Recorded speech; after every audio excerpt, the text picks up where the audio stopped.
परमेश्वर और रंगीन ग्रह। अरबों साल पहले परमेश्वर ने एक विशाल तारा बनाया जो इतना बड़ा था कि पूरी आकाशगंगा को रोशनी और गर्माहट से भर सकता था। उन्होंने उस तारे को सूरज का नाम दिया। उसके बाद परमेश्वर ने एक छोटा ग्रह बनाया जिसकी संरचना बिल्कुल अनोखी थी, और उस ग्रह को उन्होंने प्रचुर संसाधनों और जीवित प्राणियों से भर दिया।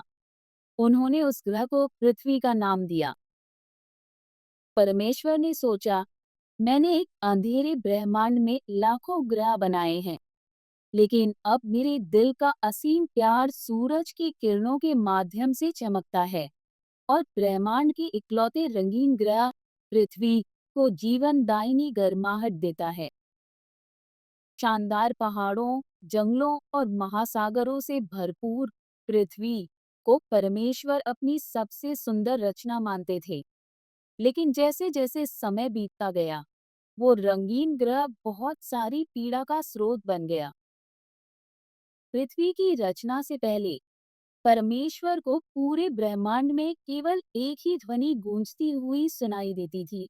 ओम की अनादि और अनंत ध्वनि, एक ऐसी मधुर ध्वनि जो ब्रह्मांड में हर चीज के एक ही मनमोहक धुन गाने की वजह से उत्पन्न होती थी। परमेश्वर ने सोचा, ओम ध्वनि संपूर्ण ब्रह्मांड का सार है, दिव्य चेतना की ध्वनि है। लेकिन जैसे जैसे साल गुजरते गए, पृथ्वी पर लोगों ने उस दिव्य चेतना परमेश्वर के कई नए नामों की रचना कर ली, और उन्होंने इस पर बहुत सारी काल्पनिक कहानियां लिखनी शुरू की कि ब्रह्मांड कैसे बनाया गया था और इसे किसने बनाया था। परमेश्वर ने कहा, मैंने सब कुछ बनाया है और मैं सभी चीजों में हूँ। मेरा वो नाम कैसे हो सकता है जो इंसानों की भाषा से बना है, वो इंसान जिन्हें मैंने इतने प्यार से बनाया था, जैसे मैं केवल उनके सांसारिक क्षेत्र का हिस्सा हूँ। उदास होने के बावजूद परमेश्वर ने सूरज की किरणों से चमकते रहने के लिए अपने दिल के प्यार को भेजा, और पृथ्वी पर लगातार रोशनी और गर्मी लाते रहे।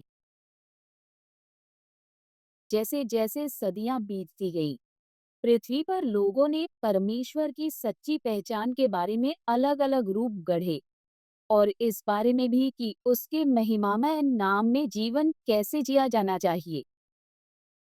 परमेश्वर ने सोचा, अब मुझे दिव्य चेतना नहीं माना जाता, और अब मुझे रंगीन ग्रह से ओम की ध्वनि आते हुए भी नहीं सुनाई देती।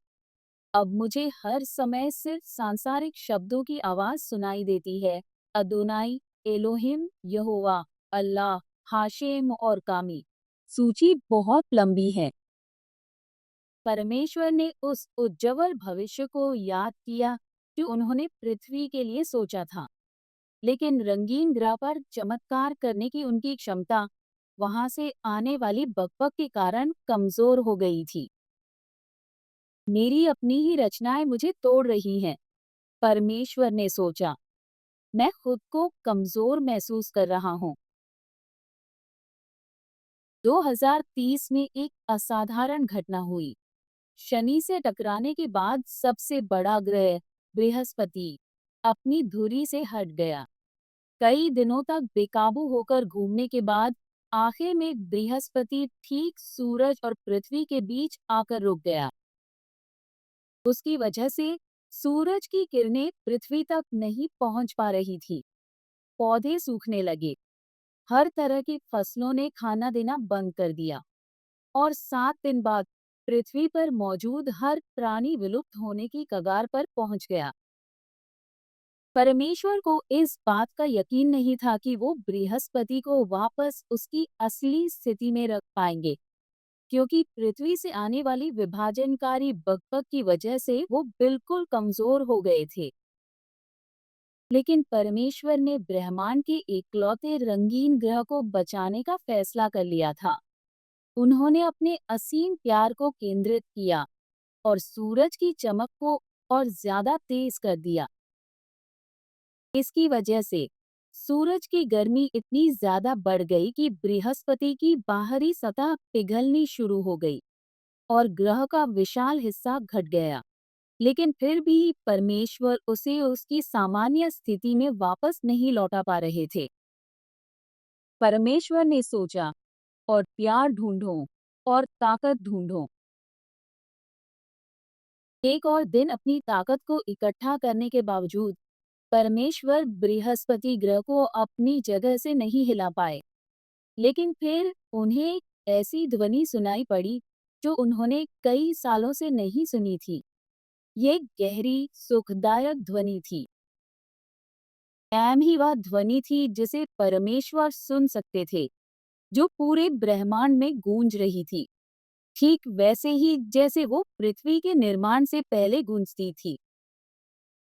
परमेश्वर को समझ आया कि पृथ्वी पर लोगों ने मुझे अलग-अलग नामों से पुकारना बंद कर दिया है। मौत के सामने उन्होंने अपने सांसारिक क्षेत्र की भंगुरता को स्वीकार कर लिया है और उन्हें समझ आ गया है कि मेरे दिल में मौजूद प्यार ने ही उन्हें सूरज की रोशनी से नहलाया था। ब्रह्मांड में ओम का उच्चारण सुनकर और यह जानकर कि पृथ्वी ग्रह भी एक स्वर में इसका जाप कर रहा है, परमेश्वर की शक्ति कई गुना बढ़ने लगी।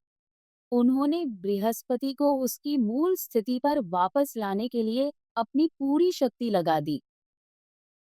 सूर्य का प्रकाश एक बार फिर पृथ्वी पर फैल गया और सभी जीव जंतु फलने फूलने लगे।